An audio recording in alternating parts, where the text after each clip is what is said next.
साबिक वजीर खजाना को पार्टी बदर करने का फैसला मिफ्ता इस्माइल मौजी फैसले पार्टी के बजाय किसी और की मुशावरत से करते थे। पार्टी जराए का ये बताना है शाहिद खाकान अब्बासी का शिकवा जायज है, उनके तहफुजात दूर किए जाएं। नून लीग की जानिब से ये फैसला किया गया है। आपको आगाह कर रहे हैं, नून लीग में जो इख्तिलाफात आजकल चल रहे हैं उस सिलसिले में एक पेशरफ सामने आ रही है कि खाकान को बचाओ और मिफ्ता को मुकाओ। एक जानिब मिफ्ता इस्माइल पर इल्जामात लगाए जा रहे हैं और दूसरी जानिब शाहिद खाकान अब्बासी का जो पॉइंट ऑफ व्यू है उसे सही करार दिया जा रहा है।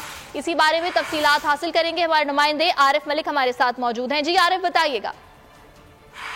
जो नाराजगी का जो मामला है अब वो आखिरी मोड़ पर चला गया है। मिफ्ता इस्माइल को निकालने का फैसला कर लिया गया PMLN की जानिब से, क्योंकि PMLN का ये कहना है कि वजीर खजाना बनाने में मिफ्ता इस्माइल को जनरल बाजवा की मंशा थी और 2017 में भी जनरल बाजवा ने उन्हें वजीर खजाना बनाया था और जितने भी मिशन के ऊपर वो फैसले 2022 में कर रहे थे वो भी एस्टेब्लिशमेंट की मुशावरत से कर रहे थे। इस तरह इस लिहाज से नवाज शरीफ ने यह फैसला किया है कि उन्हें पार्टी से निकाला जाए ताकि एक अवामी मैसेज आ सके कि हम एस्टेब्लिशमेंट के किसी बंदे को अपने साथ नहीं रख सकते। और ये भी दूसरा जो शाहिद खाकान अब्बासी के हवाले से जो बातें चल रही थी उनके तहफुजात दूर करने के लिए ठीक है, इस बारे में अपडेट किया, बहुत शुक्रिया।